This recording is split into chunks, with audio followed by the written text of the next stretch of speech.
ओम भगवते वासुदेवाय। ओम नमो भगवते वासुदेवाय। नारायणं नमस्कृत्य नर चैव नरोत्तमं देवीं सरस्वतीं व्यासं ततो जय उदीरयेत्। नष्टप्रायेषु अभद्रेषु नित्यं भागवत सेवया भगवती उत्तम श्लोके भक्तिर्भवती नैष्ठिकी। ग्रंथराज श्रीमद्भागवतम की जय। ओम अज्ञानतिमिरान्धस्य ज्ञानाञ्जनशलाकया चक्षुरुन्मिलितं येन तस्मै श्रीगुरुवे नमः। नमो ओम विष्णुपादाय कृष्णप्रेष्ठाय भूतले श्रीमते भक्तिवेदांत स्वामिन्निति नामिने। नमस्ते सरस्वते देवे गौरवाणी प्रचारिणे निर्विशेष शून्यवादी पाश्चात्य देशतारिणे। जय जगत गुरु शिल प्रभुपाद की जय। हरे कृष्ण। तो आप सभी को शुभकामनाएं कि आपका श्रीमद् भागवतम का प्रथम स्कंद जो है पूरा हुआ और सुखदेव गोस्वामी का प्राकट्य हो चुका है। जो आपने सुना भी पहले अंतिम अध्याय में कि गंगा के तट पर परीक्षित महाराज जी और अन्य भी बहुत सारे महान व्यक्ति वहां बैठे हैं। ऋषि मुनि स्वयं नारद मुनि वहां हैं, व्यासदेव भी हैं। तो वहां उस स्थिति में वहां कौन आए?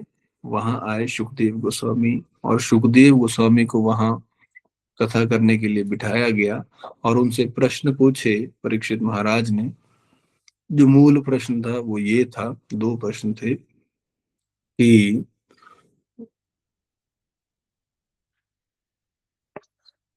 अ, म्रियमाण व्यक्ति का कर्तव्य क्या है, और दूसरा प्रश्न था कि सामान्य व्यक्ति जो अभी म्रियमाण नहीं भी है उस व्यक्ति का क्या कर्तव्य है, उसको क्या कहना चाहिए, क्या उसको सुनना चाहिए, क्या उसको स्मरण करना चाहिए। इस प्रकार से तो ये दो प्रश्न बड़े महत्वपूर्ण हैं हमारे जीवन में भी, क्योंकि ये नहीं पता कि हमारे प्राण कब चले जाएं, और ये भी नहीं पता कि हमें अपने जीवन में क्या करना चाहिए। 24 आवर है हमारे पास, तो क्या हम बोलें, क्या हम विचार करें, और क्या हम सोचें। तो इसके विषय में अभी आएगा। प्रभु जी ये मेरे ख्याल से पहला स्कंद तो नहीं खोल दिया है। द्वितीय, हाँ है ना, यहाँ से पहला श्लोक है। तो ये प्रश्न था परीक्षित महाराज का। अब उत्तर सुखदेव गोस्वामी दे रहे हैं। इसको शुरू करते हैं द्वितीय स्कंद का। द्वितीय जो हमारा ये है, इसका पहला अध्याय और पहला श्लोक। श्री शुक उवाच वर्यान एषः ते प्रश्नः कृतः लोकहितं नृप आत्मवित् सम्मतः पुंसां श्रोतव्य आदिषु यः परः। श्री सुखदेव गोस्वामी ने कहा, हे राजन, आपका प्रश्न महिमामय है, क्योंकि यह समस्त प्रकार के लोगों के लिए बहुत लाभप्रद है। इस प्रश्न का उत्तर श्रवण करने का प्रमुख विषय है और समस्त आध्यात्मवादियों ने इसको स्वीकार किया है। तो प्रश्न हमने समझ लिया कि म्रियमाण व्यक्ति का कर्तव्य क्या है, जिसकी मृत्यु निकट है उसका कर्तव्य क्या है, और सामान्यतया नॉर्मल व्यक्ति भी उसको भी क्या करना चाहिए, क्या कहना चाहिए, क्या सुनना चाहिए, क्या स्मरण करना चाहिए, अपने जीवन में क्या करना चाहिए। इस प्रश्न के उत्तर में सुखदेव गोस्वामी कह रहे हैं कि हे राजन, आपका प्रश्न महिमामय है। क्यों महिमामय है? क्योंकि यह सब प्रकार के लोगों के लिए अत्यंत लाभप्रद है। क्योंकि व्यक्ति ये जानता नहीं कि मैं कहाँ अपने चित्त को लगाऊं, अपनी वाणी का क्या प्रयोग करूं, कहाँ क्या सुनूं, और मैं क्या कार्य करूं संसार में। इस प्रश्न का उत्तर श्रवण करने का प्रमुख विषय है और समस्त आध्यात्मवादियों ने इसे स्वीकार किया है। तो तात्पर्य में प्रभुपाद जी बता रहे हैं, और जैसा कि आप सब जानते भी हैं कि वास्तव में यह भगवान कृष्ण के विषय में है। भगवान कृष्ण के विषय में सुना जाए, भगवान कृष्ण के विषय में कहा जाए, भगवान कृष्ण का स्मरण किया जाए और भगवान कृष्ण का सेवा किया जाए, यही मनुष्य जीवन का वास्तव में सबसे बड़ा लाभ है। श्री कृष्ण का दिव्य नाम रूप गुण लीला, इससे जितना अधिक अपने को जोड़ा जाए उतना अधिक लाभ है। भक्तिमय जीवन की यह स्पेशलिटी है, खासकर, है ना। भक्तिमय जीवन में हम देखते हैं कि ये जो नवदा भक्ति है, श्रवण कीर्तन स्मरण वंदन दास्यम साख्यम आत्मनिवेदनम पाद सेवनम पूजन, इन 9 की 9 जो भक्ति है, इसमें भगवान से अपने को जोड़ा जाता है, जिसमें सबसे पहली क्या है, श्रवण, और दूसरी क्या है, कीर्तन। कीर्तन माने मुंह से बोलना। तो दो काम है हमारे वास्तव में, सुनना और बोलना, ये सबसे इंपॉर्टेंट है। और तीसरा काम क्या है, अपने, है ना, जो कर्म इंद्रियां हैं, इससे हम क्या करते हैं, है ना। तो इसमें सब कुछ आ जाता है वास्तव में। तो प्रभुपाद जी तात्पर्य में बता रहे हैं, यह प्रश्न स्वयं ही इतना उत्तम है कि यह श्रवण करने का सर्वश्रेष्ठ विषय है। ऐसा प्रश्न करने तथा श्रवण करने मात्र से मनुष्य को सर्वोच्च जीवन सिद्धि प्राप्त हो सकती है ना। संसार में व्यक्ति बहुत कुछ पूछते रहते हैं, इधर उधर की बातें होती रहती हैं, है ना। हमारा इंटरेस्ट जिस चीज में है वो प्रश्न पूछते हैं हम। पर अगर हमारे सामने कोई ऐसा दिव्य महापुरुष आ जाए, तो उनसे क्या पूछना चाहिए, उनसे इस प्रकार के प्रश्न पूछे जाने चाहिए जैसे परीक्षित महाराज ने पूछे। नॉर्मली हम जाते हैं कहीं, कोई इंडियंस की ये नॉर्मली मेंटेलिटी है कि कहीं कोई बड़ा आध्यात्मिक रूप से विकसित व्यक्ति मिल जाए, तो हम उससे पूछते हैं कि हमें भौतिक चीजें कैसे प्राप्त होंगी, है ना, ये चीज मिल जाए वो चीज मिल जाए। उनसे पूछा जाना चाहिए कि हमारा कल्याण कैसे होगा, क्या करें हम जीवन में, है ना, ये सबसे बड़ा प्रश्न है। और नॉर्मली लोग क्या पूछते हैं कि ये चीज हमें कैसे मिलेगी, वो चीज हमें कैसे मिलेगी, ये गड़बड़ है। क्या कह रहे हैं प्रभुपाद जी आगे, चूंकि भगवान कृष्ण आदि पुरुष आदि परम पुरुष है, अतएव उनके विषय में कोई भी प्रश्न मौलिक तथा पूर्ण है। भगवान श्री चैतन्य महाप्रभु ने कहा है कि जीवन की चरम सिद्धि कृष्ण की दिव्य प्रेमा भक्ति प्राप्त करना है। चूंकि कृष्ण विषयक प्रश्न उत्तर मनुष्य को दिव्य पद प्रदान करने वाले हैं, अतएव कृष्ण दर्शन के विषय में महाराज परीक्षित के प्रश्न अत्यंत महिमामय हैं। महाराज परीक्षित अपने मन को पूर्ण रूप से श्री कृष्ण में लीन करना चाहते थे, और यह कृष्ण के असामान्य कार्यकलापों के श्रवण मात्र से ही संभव है। तो भगवान कृष्ण में अगर कोई व्यक्ति अपना मन लगाना चाहे, तो हमें क्या करना चाहिए, कृष्ण की कथा को सुनना चाहिए और कृष्ण भगवान के भक्तों की कथा को सुनना चाहिए। श्रीमद् भागवतम में यही है वास्तव में, श्री कृष्ण के दिव्य नाम रूप गुण लीला, इसका वर्णन है। और भगवान के जो भक्त हुए बड़े बड़े, उनके हृदय में भगवान के प्रति कैसे भाव हैं, इसका वर्णन है। वास्तव में हम संसार में बहुत सारा अपना समय इधर उधर गवा देते हैं। जो संसार में हमें अपना काम करना है पैसा कमाने के लिए, या और भी जिम्मेवारियां हैं, वो तो करने ही हैं, पर उसके अलावा बहुत सारा समय हमारे पास रहता है जो हम श्री कृष्ण में लगा सकते हैं। पर स्वाभाविक, क्योंकि शुरुआत में मन कृष्ण में लगता नहीं, और ये एक बोझ जैसा लगता है ना, जैसे नाम जप करना, कृष्ण के विषय में सुनना, ये ना एक अंदर से जोर लगाना पड़ता है। तो नेचुरली जब जोर लगाएगा व्यक्ति, तो जब अपने से खिलाफ जाएगा किसी चीज में, तो बहुत देर तक तो नहीं कर सकता वो काम, है ना। कोई चीज हमारे स्वभाव के विपरीत हो, तो बड़े लंबे समय तक हम उसको कर नहीं पाते। तो शुरुआत में ये वाली दिक्कत रहती है भक्ति में। पर इसका सबसे बड़ा लाभ क्या है भक्ति में, कि शुरुआत में हम ये थोड़ा सा समय निकाल लें, है ना, कुछ वर्ष, और अच्छे से भक्ति करते रहें, अंदर से जोर लगा के, है ना, अपने को मोटिवेट रखें, उत्कंठा रखें, लौल्य रखें कि हमने भक्ति करनी है।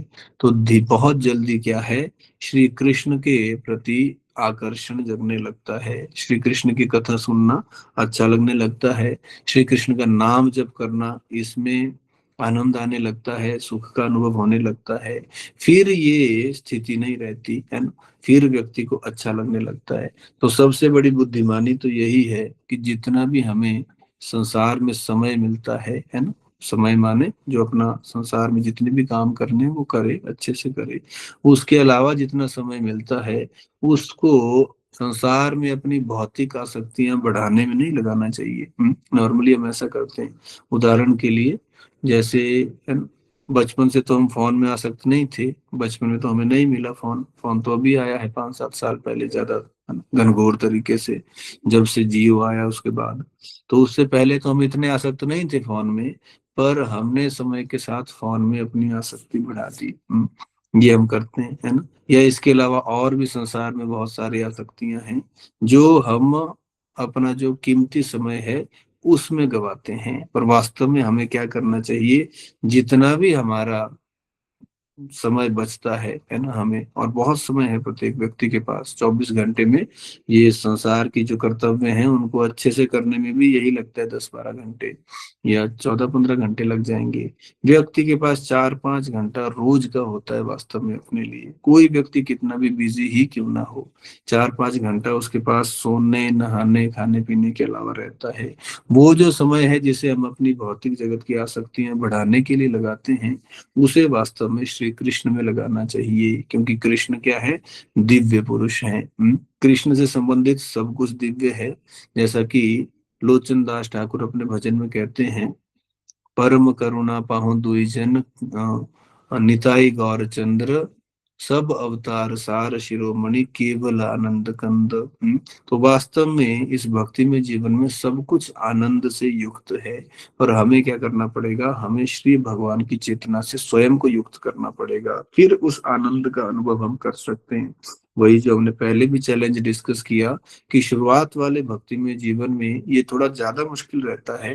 पर अगर हम अपने को मोटिवेट रखें, है ना, और जो हमें जिस प्रकार से सिखाया जाता है ना, गुरु परंपरा के स्पष्ट आदेश हैं, उस तरह से अपना जीवन यापन करना शुरू करें, तो बहुत अधिक समय नहीं लगता व्यक्ति को, है ना, हम आगे बढ़ जाते हैं और श्री कृष्ण के प्रति हमारा आकर्षण जगने लगता है। कृपा जी लिख रहे हैं, उदाहरण के लिए भगवत गीता में कहा गया है कि श्री कृष्ण के आविर्भाव, तिरोधान और उनकी लीलाओं की दिव्य प्रकृति को समझ लेने मात्र से मनुष्य तुरंत भगवत धाम को वापस जा सकता है और इस दुखमय भौतिक जगत में फिर लौटता नहीं है। अतएव सदा ही श्री कृष्ण के विषय में श्रवण करना बहुत शुभ होता है। महाराज परीक्षित ने इसके लिए सुखदेव गोस्वामी से प्रार्थना की कि वे कृष्ण के कार्यकलापों का वर्णन करें, जिससे वे अपना मन श्री कृष्ण में प्रवृत्त कर सकें।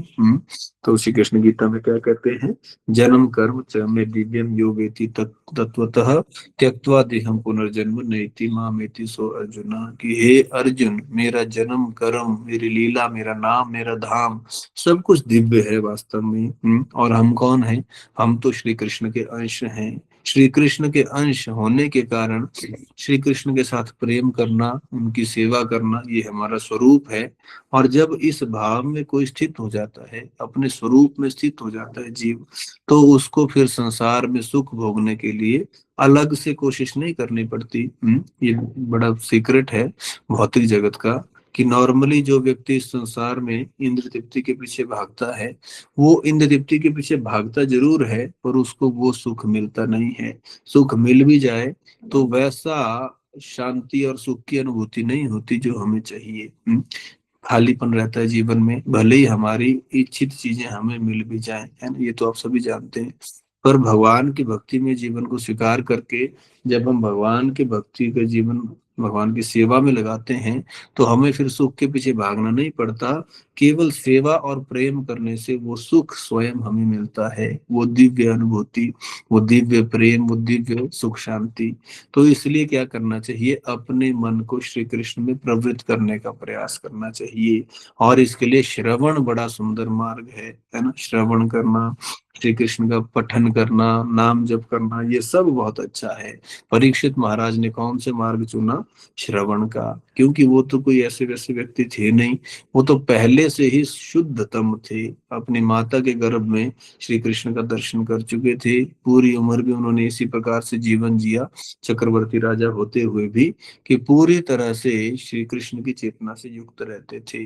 अब जब उनको पता लग गया कि एक ही हफ्ता है, तो उन्होंने किस विषय में प्रश्न पूछा? श्री कृष्ण के विषय में, क्योंकि वो निरंतर कृष्ण के विषय में सुनना चाहते थे, बिल्कुल निरंतर। और सुना उन्होंने 7 डेज 24 आवर्स निरंतर। हमारा एक्चुअली हमारी साधना में ये भी एक कमी रहती है कि हम लंबे समय तक स्पिरिचुअल लाइफ नहीं करते फॉलो। लंबे माने जैसे कि नाम जप होना तो ये चाहिए कि हमारा नाम जप ये जो है 16 माला ये इकट्ठे हो जाए। तो वो उसका बड़ा लाभ रहता है ना? अथवा हम रीडिंग भी करें तो थोड़ी देर बैठ के स्थिरता से करें। उस पर आप पाएंगे कि मान लो हमने 1 घंटा रीडिंग की, तो उसके बाद हमारा मन बिल्कुल शांत और स्थिर हो जाएगा। लेक्चर भी ऐसे सुनना चाहिए, बिल्कुल गंभीरता से, जो भी हमारे कान में जाए उस पर मनन भी एक साथ हो, है ना। अब इतने महान महान वक्तों के लेक्चर सुनते हैं हम, कि जैसे हमारे परम पूज्य राधा गोविंद स्वामी महाराज जी हो गए, उनके लेक्चर्स हैं, है ना। परम पूज्य राधानाथ स्वामी महाराज जी हैं, और भी हमारे बड़े बड़े सन्यासी हैं, उनके इतने अच्छे लेक्चर्स आते हैं। तो उनको आप सुन सकते हैं और उसके बाद मनन कर सकते हैं, सुनते हुए बाद में भी मनन कर सकते हैं, लिख सकते हैं। तो इतने सारे पॉइंट्स आते हैं। तो जब व्यक्ति लंबे समय तक अपने चित्त को भगवान में लगाता है, तो इसका बड़ा अधिक लाभ हो जाता है। एंड होता क्या है कि हमारे मन को आदत है कि वो एक समय एक चीज पे तो टिकता नहीं, भौतिकतावादी चीजों पे टिक जाता है ना। मोबाइल देखने में टिक जाता है घंटों घंटों, पर जो जहाँ टिकना चाहिए इसको वहां नहीं टिकता। भगवान की कथा में, भगवान के दिव्य नाम रूप गुण लीला में, उसमें नहीं टिकता। तो उसके लिए हमें थोड़ी ज्यादा देर इसको टिकाना पड़ेगा, क्योंकि मन की स्पेशलिटी क्या है कि ये जहां जाता है उसी रूप का हो जाता है ना। ये मन की खासियत है। तो अच्छा भी है मन इस दृष्टि में कि भले ही वर्तमान में इसको भौतिक जगत में ज्यादा इंटरेस्ट हो, पर अगर हम इसको जैसे तैसे स्पिरिचुअल जीवन में लगा दें तो ये वहां भी टिक जाता है। अपनी आदत के कारण भागने की कोशिश करता है, पर वहीं तो फिर बुद्धि को कार्य करना है। हमारे दिमाग को पता है कि भाग रहा है, तो जैसे तैसे इसको खींच के फिर से ले आओ और भगवान में लगा दो फिर से। तो ऐसा पाया करने पर अगर हम इसको करते रहेंगे और कोशिश करते रहेंगे, तो क्या होगा, फिर हमें कृष्ण के प्रति आकर्षण जग जाएगा। कृष्ण के कार्यकलाप साक्षात कृष्ण से अभिन्न है। कृष्ण और कृष्ण के जो कार्यकलाप हैं, कृष्ण का नाम है, कृष्ण का विग्रह है, ये सब कुछ कृष्ण के ही समान शक्तिशाली हैं। कई बार हम चर्चा करते हैं कि कृष्ण पूर्ण है। ओम पूर्णमदः पूर्णमिदं पूर्णात् पूर्णमुदच्यते पूर्णस्य पूर्णमादाय पूर्णमेवावशिष्यते। कि श्री कृष्ण पूर्ण है, इसलिए श्री कृष्ण से जो संग करना हो वो कैसे भी हो जाता है। इसका मतलब क्या हुआ, जैसे मान लो इस संसार का कोई व्यक्ति हो, उसका हमने संग करना हो, दोस्त की याद आ रही हो, है ना, तो हम क्या करना पड़ेगा, या तो उससे फोन पे बात करनी पड़ेगी, या फिर उससे मिलना पड़ेगा। आप सोचेंगे कि उसका नाम लेके मुझे शांति मिल जाएगी, है ना। जैसे मानो स्त्री पुरुष का आकर्षण रहता है, तो वो मिल ना पाए एक दूसरे से, वो सोचे भी इसका नाम ही ले लूं मैं यहाँ से, तो मुझे शांति मिल जाएगी, या इसके बारे में सुन लूं, या इसके बारे में याद कर लूं, तो मुझे सच्ची शांति और सुख मिल जाएगी। ऐसा नहीं होता संसार में। कोई हमारा कितना भी प्रिय हो, है ना, उसके बारे में सुन के हमारा काम नहीं चलेगा, या उसकी मूर्ति बना ली, है ना, और उसकी मूर्ति से बात लगे करने, ये सब नहीं चलता संसार में। क्यों? क्योंकि जो व्यक्ति है वो अलग है, और उसका शरीर, उसके कार्यकलाप, उसका नाम, वो सब अलग है ना, ये बिल्कुल अलग है ना। जैसे प्रभुपाद जी उदाहरण देते थे कि जी किसी को प्यास लगी हो, तो फिर वो बोले पानी पानी पानी, तो उसकी प्यास बुझ गई, है ना। ऐसा नहीं है। पर भगवान श्री कृष्ण के विषय में ऐसा पूरा पूरा लाभ मिलता है। कृष्ण के प्रति वर्तमान में आकर्षण नहीं है, पर श्री कृष्ण की भक्ति करो, आकर्षण प्राप्त हो जाएगा।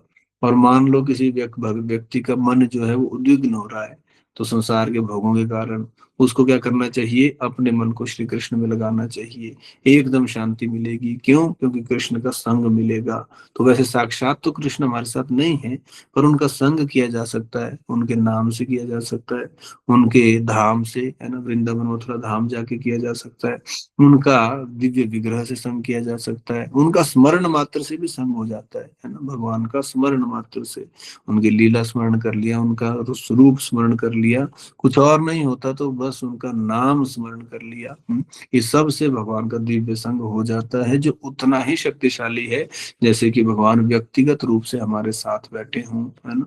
तो कृष्ण के कार्यकलाप साक्षात कृष्ण से अभिन्न है, और उनके विषय में जो सुनता है उसका मंगल ही मंगल होता है, जैसा राधा रानी कहती है ना, भागवतम में, तव कथा अमृतम तप्त जीवनम कभी भी ईडितम कल्मषापहम श्रवण मंगलम श्रीमदाततम भुवि गृह्णन्ति ये भूरिदा जना, कि हे कृष्ण आपकी जो कथा है वो श्रवण मात्र से उसका सबका कल्याण वो कर देती है।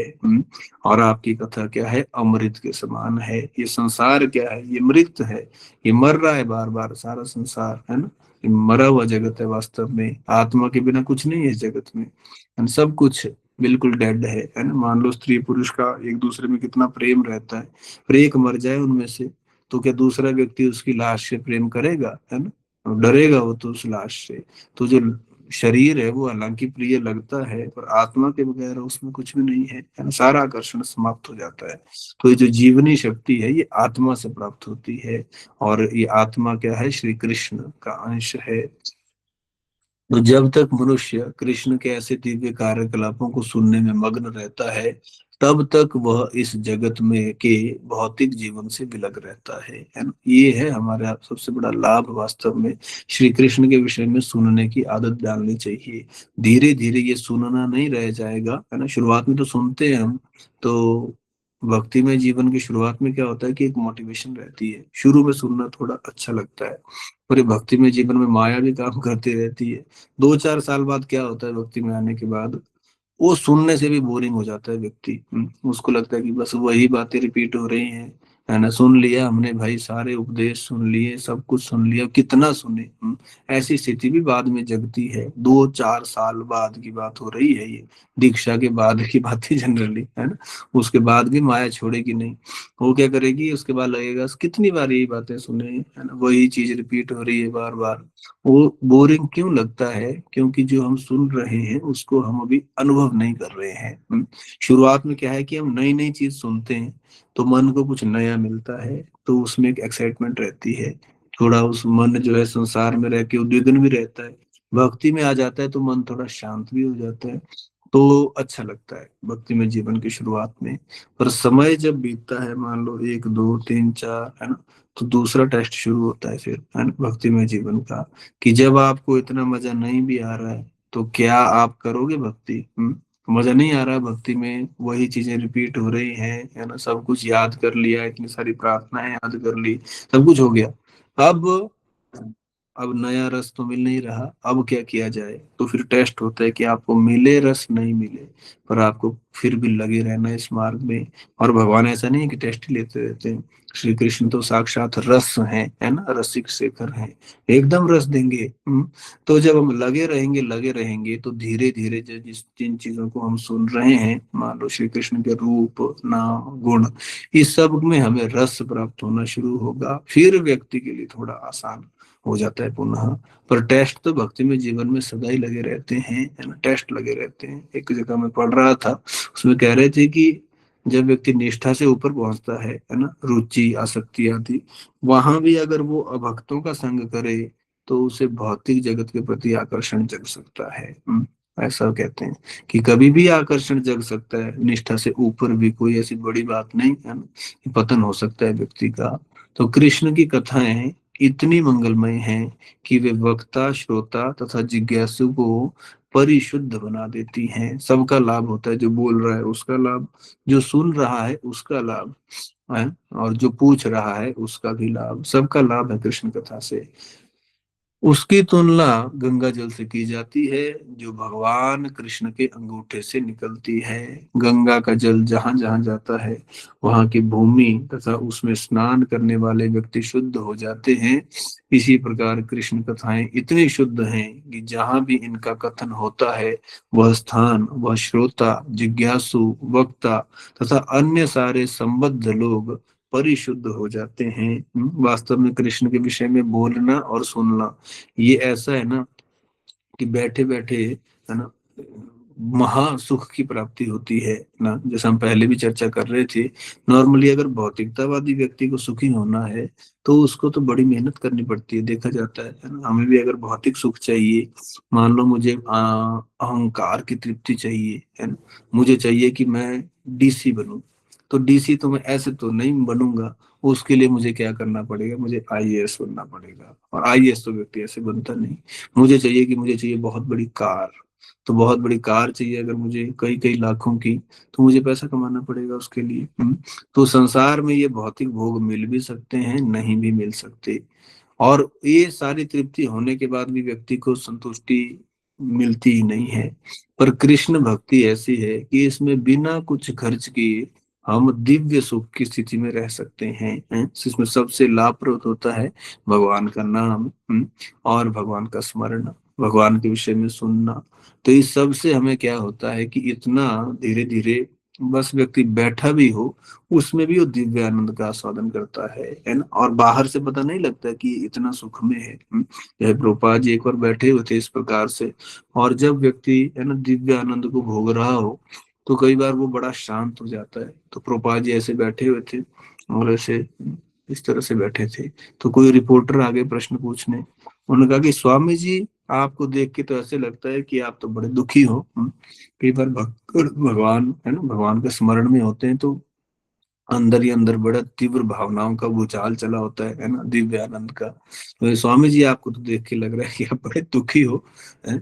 तो प्रभुपाद जी ने कहा कि वैष्णव बाहर से आपको दुखी लग सकता है, पर आपको समझना चाहिए कि वो सदैव अपने हृदय में दिव्य आनंद का आस्वादन कर रहा है ना। जो हम गाते भी हैं, श्री राधिका माधव योर अपार माधुर्य लीला गुण रूप नाम नाम प्रतीक्षण आस्वादन लोलुपस्य वंदे गुरु श्री चरणारविंदम।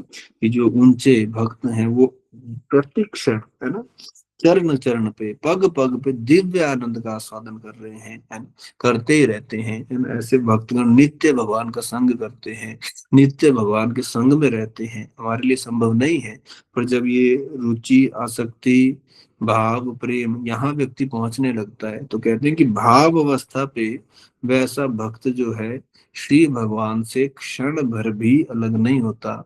एक अपने अंतर मन से, अपने दिव्य चेतना से, दिव्य शरीर से वो निरंतर भगवान की सेवा में रहता है। वैसा भक्त निरंतर, है ना, भगवान की सेवा चली रहती है उसकी, बाहर से चाहे संसारिक कार्य करता हुआ भी दिखाई पड़े। तो ये वैष्णव जीवन है, ये महान कृपा है प्रभुपाद जी की हमारे लिए, कि उन्होंने ये संघ बनाया जहां हम कृष्ण के विषय में सुन सकते हैं, कृष्ण की भक्ति के विषय में जान सकते हैं, साथ में मिलके भक्ति कर सकते हैं, है ना। आजकल दुनिया साथ में मिलके पाप करती है ना, इंद्र तृप्ति करती है, पर यहाँ सब हम साथ में मिलके भक्ति कर सकते हैं, और सबका कल्याण हो जाता है साथ में बैठे बैठे। तो चलिए यहीं तक चर्चा करते हैं। बहुत बहुत धन्यवाद। हरे कृष्णा। आप सब भक्तों से प्रणाम जी। Hare Krishna. Thank you very much हम लोगों को बताने के लिए। आप पूजा का समय कुछ ले सकते हैं। जी प्रभु जी। हरे कृष्णा। तो आप हैंडल कर सकते हैं बड़े वाले से, आप पूछ सकते हैं।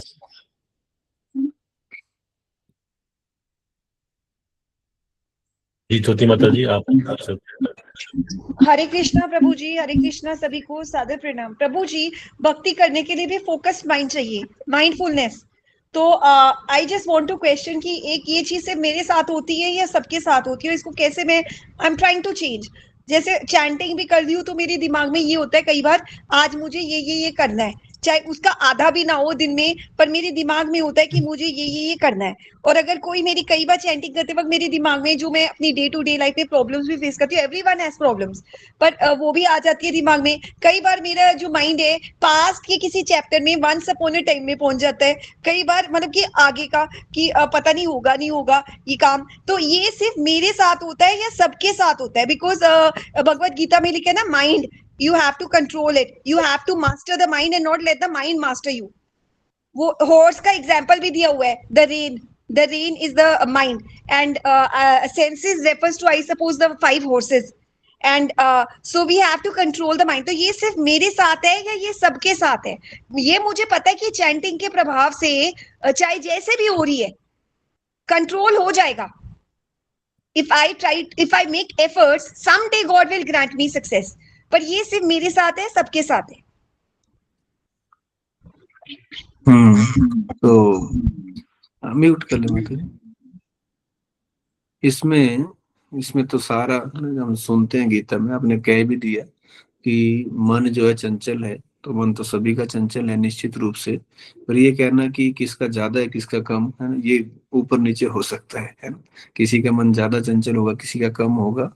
तो है तो सभी के साथ निश्चित रूप से, शुद्ध भक्तों को छोड़ के या जो भक्ति में आगे बढ़े हैं उनको छोड़ के, और उनका मन तो है ही चंचल। और देखा जाता है कि मन की 2 काम बताए जाते हैं, यानी घूमता रहता है। हम ऐसा कहते हैं कि यहाँ मन रहता है, वो 8 चक्र होते हैं उनमें घूमता रहता है ना, योगी जन इस तरह से कहते हैं। और ये 2 जगह रहता है नॉर्मली, भूतकाल में और भविष्य काल में। और वर्तमान ये खत्म करता है वर्तमान में जहां इसे रहना चाहिए, जो हमने सुना सारे लेक्चर में आज, कृष्ण के दिव्य नाम रूप गुण लीला, उसमें वर्तमान में इसको रखो। ये बहुत प्रॉब्लम्स सॉल्व कर देगा आपके जीवन की, बहुत ज्यादा। पर ऐसा नहीं करने देगा आपको, ये है ना, लड़ना पड़ेगा आपको इससे। पर भगवान का नाम है हमारे पास, है ना, पर इसको कोशिश रखो वर्तमान में रखने की। वर्तमान में कहाँ रखें इसको? नाम रूप गुण लीला, है ना। भूतकाल तो बीत चुका है और भविष्य काल के लिए प्लानिंग आवश्यक है, पर वो प्लानिंग करने का टाइम नाम जप नहीं है। नाम जप में तो इसको भगवान श्री कृष्ण के नाम रूप गुण लीला में रखने का प्रयास करें। और इसके लिए प्रैक्टिस चाहिए। और सबसे इम्पोर्टेंट क्या है इसके लिए सबसे इम्पोर्टेंट है जो गीता में कहा भगवान ने, वैराग्य। और इसके लिए आवश्यक है अभ्यास। वैराग्य किससे? जैसे कि हम इंद्र तृप्ति करते हैं, है ना, इंद्र तृप्ति करते हैं हम सारे, हमारी आदत है। इंद्र तृप्ति जो है वो हमारे मन को चंचल करती है ना। जैसे कि प्रजल्प करना, है ना, अधिक बोलना, ये भी एक इंद्र तृप्ति का निशानी है। तो इस सब में हमें लगाम लगानी पड़ेगी, तब जाके वैराग्य होगा। वैराग्य से मन शांत होता है। और उसके बाद क्या करना पड़ेगा? हमें अभ्यास करना पड़ेगा। अभ्यास किस चीज का? श्री कृष्ण के दिव्य नाम रूप गुण लीला, इसमें अपने मन को रखना पड़ेगा। इससे हो जाता है मन कंट्रोल, है ना। पर समय तो लगेगा थोड़ा सा। And Prabhu ji mindfulness techniques भी सीखनी पड़ेंगी? यही टेक्निक है, श्री कृष्ण के दिव्य नाम रूप गुण लीला, इसमें अपने मन को रखना। अगर मैं ये भगवत गीता के 5 श्लोक को डेली पढ़ के, या 1 2 3 जितने भी होते हैं, मैक्सिमम 5 उनको पढ़ के उन पे कंटेम्पलेट करूं, विचार करना, उसके बारे में सोचना, उससे भी हो जाएगा ना ठीक? ये सब कुछ करना पड़ेगा, इससे लाभ होगा। ओके, थैंक यू प्रभु जी। हरे कृष्ण। हरे कृष्ण। हरे कृष्णा। थैंक यू प्रभु जी। प्रभु जी कुछ प्रश्न चैट बॉक्स में है। तो माता जी पूछ रही है, विचार भी बहुत आते हैं। माता जी सेम क्वेश्चन पूछ रही है कि नाम जप के समय जो है चैंटिंग समय बहुत सारे विचार आते हैं। ये सारा दिन आते हैं विचार एक्चुअली ना, तो चैंटिंग के टाइम भी आते हैं। तो सारे दिन के विचार कंट्रोल करो और चैंटिंग के टाइम भी विचार कंट्रोल करो। सारा दिन के विचार मान लो कोई बिना भोग लगाए खाता है तो अन्न के कारण विचार आएंगे। सारा दिन प्रजल्प करते हैं हम तो उसके कारण विचार आएंगे। हम मोबाइल देखते हैं तो उसके कारण विचार आएंगे। आप चाहते हैं कि नाम जप के टाइम कृष्ण के विचार आए, तो फिर वो तो सारा दिन भी कृष्ण के विचार करने पड़ेंगे, है ना। और नाम जप के टाइम भी कृष्ण के विचार करने पड़ेंगे, है ना। तो ये है, ये सारा दिन रेगुलेशन मांगती है भक्ति। ये भक्ति सिंसियरिटी मांगती है एक्चुअली, है ना। ये है चक्कर।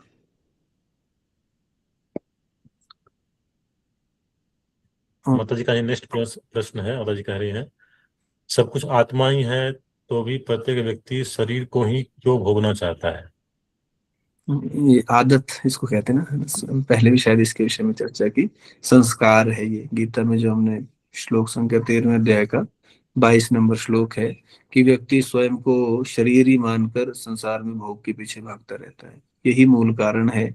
आप देख लो, मान लो अपने में देखा जा सकता है ये वैसे बड़े आराम से। आप अपनी अपनी देख लो कौन सी आदत ऐसी है जो आप छोड़ना चाहते हैं पर छूट नहीं रही, फिर लड़ो उस आदत से, है ना? तो इससे समझ सकते हैं कि कितनी भोग वृत्ति है। जैसे मान लो मोबाइल छोड़ दूंगा जी मैं, इंस्टाग्राम इंस्टाग्राम छोड़ दूंगा, फेसबुक छोड़ दूंगा, तो छोड़ो फिर, है ना? पर छोड़ते छोड़ते वो डिलीट होके फिर से डाउनलोड कर लेते हैं। तो इसको कहते हैं भोग करने की इच्छा, है ना? तो वही है हमारे जो मूल कारण है। थैंक यू प्रभु जी। और जी एक और प्रश्न है, इनका नाम तो नहीं लिखा हुआ है, सीताराम लिखा हुआ है। प्रभु जी माता जी जो भी है पूछ रहे हैं, हरे कृष्ण प्रभु जी, Krishna's name is not different from him, so devotees can be with Krishna by chanting his name, then why devotees experience vipralamba रस? ये तो मतलब ऊंचे स्तर का विप्रलम्ब रस तो और भी अधिक ऊंची अवस्था है भक्ति की, है ना? विप्रलम्ब हुआ मतलब भगवान से विरह का अनुभव, है ना? तो ये भक्ति में ये चला रहता है, मिलन और विप्रलम्ब, मिलन और विप्रलम्ब। ये जो भक्तों का विप्रलम्ब है वास्तव में वो भी मिलन ही है ना? पर वो भक्ति जो मतलब उसमें जो है ना कि एक ही स्थिति नहीं रहती भक्ति में। आप देखेंगे राधा कृष्ण होंगे तो मिलन होगा फिर विरह होगा, है ना? राधा कृष्ण गोपिका कृष्ण, मिलन होगा विरह होगा, तो ये भावनाएं और बढ़ती हैं। तो ये बात ठीक है कि कृष्ण का नाम लेंगे तो सदा कृष्ण का अनुभव होगा, पर भगवान कृष्ण की लीला में देखा जाता है कि और इसमें इस प्रकार से भावनाएं और गाढ़ करने के लिए भगवान गोपिकाओं के मध्य से चले गए। फिर गोपिकाएं कृष्ण को ढूंढने लगी, फिर उन्होंने कृष्ण के लिए गोपी गीत गाया, फिर इतना कृष्ण से हुआ विरह कि कृष्ण आओ आओ, और फिर कृष्ण वहां प्रकट हुए, है ना? तो ये लीला में चला रहता है विप्रलम्ब मिलन, विप्रलम्ब मिलन। राधा रानी को तो इतना विप्रलम्ब होता है कई बार कि कृष्ण उनके साथ बैठे होते हैं कि उनको ऐसा लगता है कि कृष्ण चले गए, है ना? तो कृष्ण के प्रति जो प्रेम है और बढ़ने लगता है, बैठे कृष्ण साथ में है पर उनको लगता है कृष्ण चले गए। तो इस प्रकार से ये विरह को भक्ति में, खासकर हमारे गौड़ीय संप्रदाय में विरह को बड़ा आस्वादन करते हैं भक्तगण, है ना? क्योंकि भगवान के साथ जब विरह भी होता है तो उस विरह में जब भक्त भगवान के लिए रोते हुए दिखाई पड़ते हैं भगवान के विरह में, तो उसमें जो भक्ति का आस्वादन है वो और ऊंचे स्तर का बताया गया है। जैसे चैतन्य महाप्रभु राधा रानी के भाव लेकर आए कृष्ण, तो सदा रोते रहते थे, सारी सारी रात रोते थे। तो ये मिलन ही है वास्तव में, भी प्रलम्ब अलग नहीं है ना? ये तो हम जैसे व्यक्तियों के लिए जो कृष्ण को भूल ही जाते हैं उनके लिए है ये, भाई कृष्ण से जोड़ के रखो, है ना? वो जो पहले ही जुड़े हुए हैं उनके तो बड़े ऊंचे स्तर है विप्रलम्ब या मिलन, है ना? हम तो इनको अभी कागजी तौर पे समझ सकते हैं, हमको कौन से विप्रलम्ब होता है हमको तो। थैंक यू प्रभु जी। प्रभु जी मतलब एक और प्रश्न है, अधिक बोलने को कैसे कंट्रोल करें? हम एक बार बोलना आरंभ करते हैं तो रुक नहीं पाते, फिर सिर दर्द होता है। हम्म, जीभ को कंट्रोल करने के लिए तो यही है, श्री कृष्ण का गुणगान किया जाए और प्रसाद पाया जाए, है ना? महाप्रसाद गोविंद, है ना? जो हम पैर पढ़ते हैं उसी से जीभ कंट्रोल होगी। और मतलब प्रश्न या कुछ भी आप बोल रहे हैं ना, वो भगवान की संतुष्टि के लिए हो, अपने के लिए टाइम लगता है इसमें। जीभ को तो बताया जाता है सबसे मुश्किल है कंट्रोल करना, पर ये हो जाएगा भगवान का नाम लेके, भगवान का प्रसाद पाके, अधिक से अधिक भगवान के विषय में बोल के। जी थैंक यू प्रभु जी। ज्योति माता जी का ऊपर प्रश्न है, मतलब लिखी जाए बॉक्स में, प्रभु जी I want to be extrovert extrovert only with Krishna and introvert with everyone else, how to be like that? I mingle with others easily. नहीं नहीं, मिंगल होने तो चलो अच्छी बात है, ऐसा कुछ नहीं। तो अगर आप कृष्ण के विषय में बात करते हैं तो ठीक है, तो भक्तों को तो मिलनसार होना चाहिए, इसमें बुरा भी नहीं है। और भक्त जैसे जैसे भक्ति में बढ़ते हैं तो नेचुरली वो इंट्रोवर्ट होते जाते हैं और भगवान के प्रति, है ना, उनका प्रेम बढ़ता जाता है। प्रभु जी आज के लेक्चर से एक प्रश्न है प्रभु जी, जैसे हमने अभी श्रवण किया कि कृपा जी कह रहे हैं कि जब भगवान के बारे में चर्चा करते हैं उनकी गुण लगा तो वह स्थान भी जो है शुद्ध हो जाता है। तो जी इसका क्या मतलब है कि स्थान शुद्ध हो जाता है? दिव्य वाइब्रेशन है ना, जहाँ भी भगवान की स्थापना देखेंगे मंदिर के अंदर कितना सुंदर वाइब्रेशन रहता है ना, क्योंकि वहाँ भगवान विग्रह रूप में है। मान लो मंदिर भी नहीं है, 10 भक्त बैठ के कीर्तन ही करें कमरे हॉल में, वहां भी वैसा हो जाता है।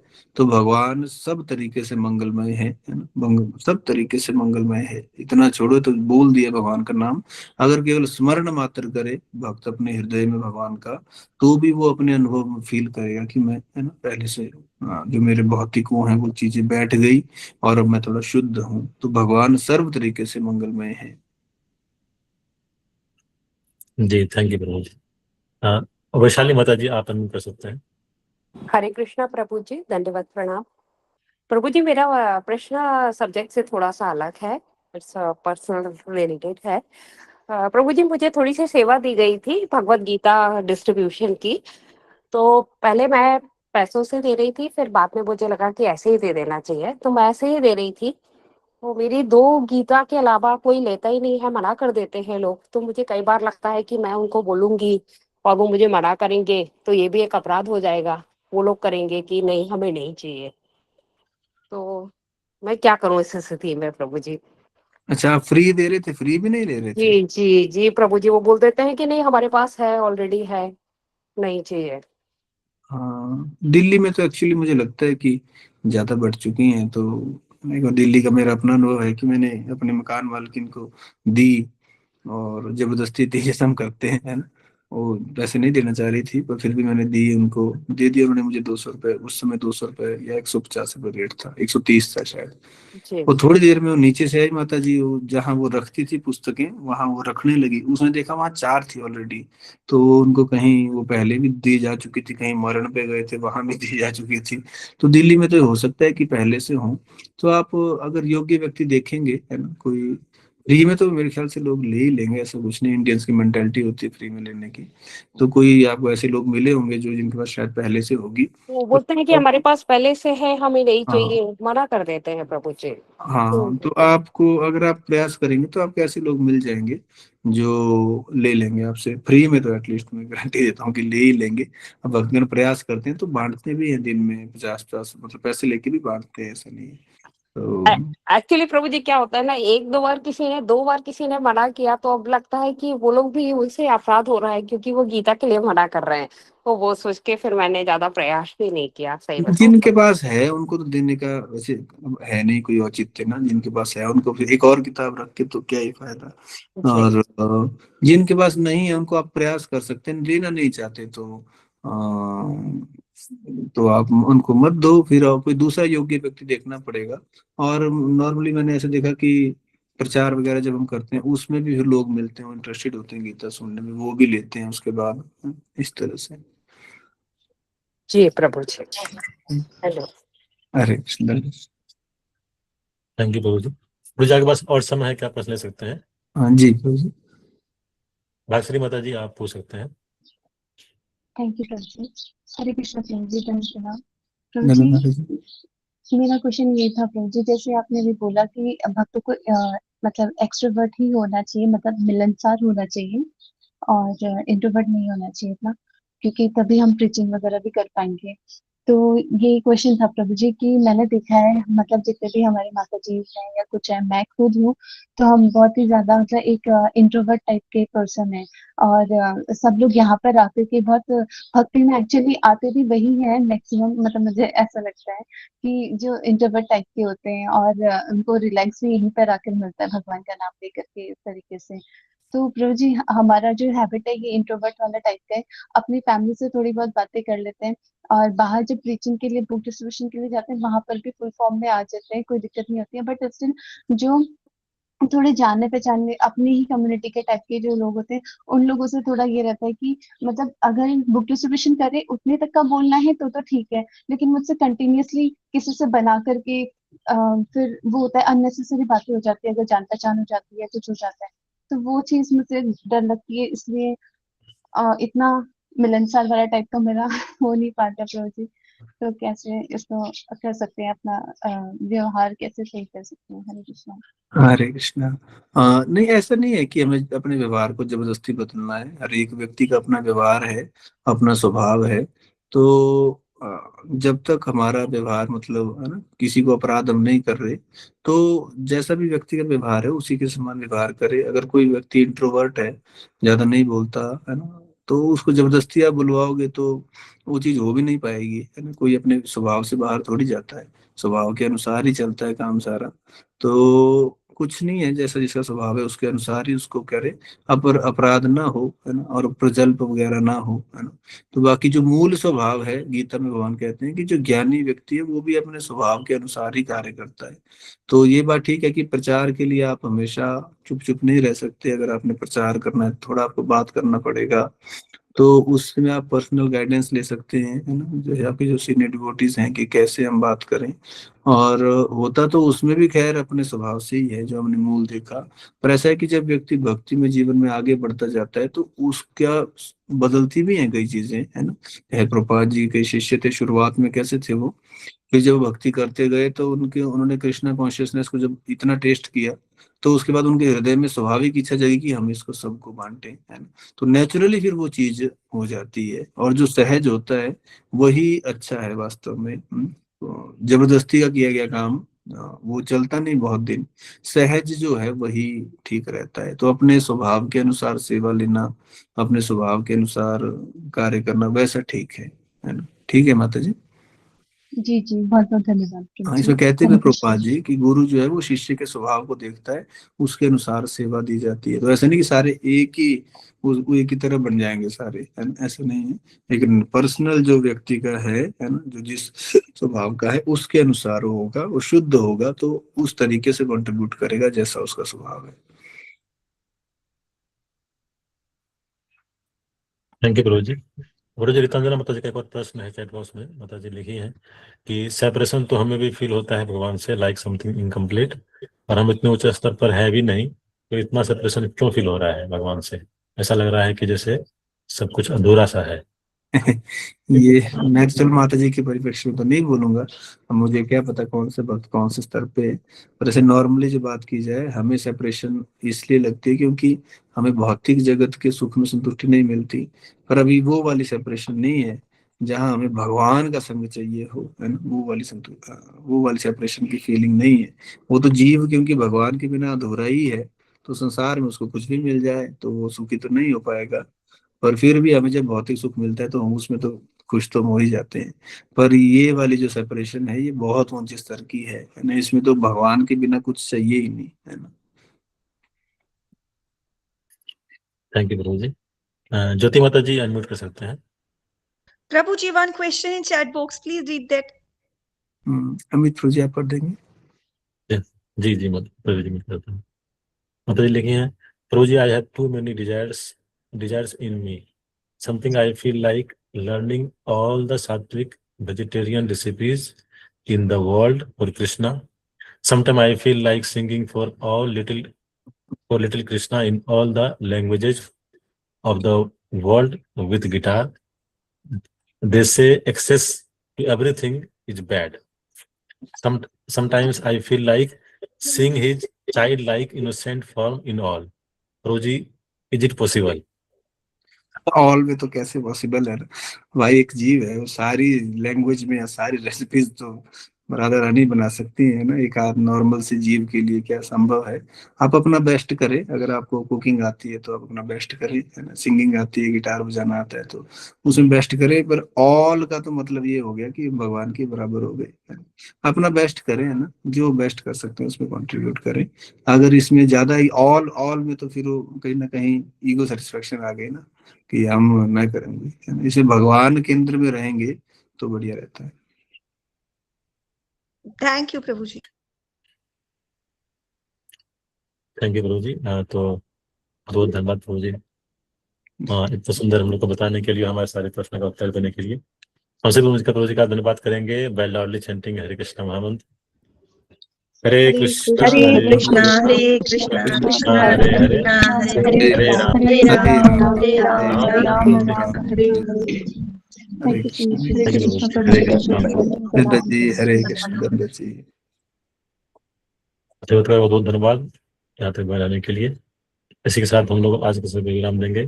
जगत गुरु श्रील प्रभुपाद की जय। जय संवेद गौर भक्ति वृंद की जय। निताय जय। निताय गौतमानंदे हरि हरि। हरि हरि बोल हरि हरि बोल। बोल।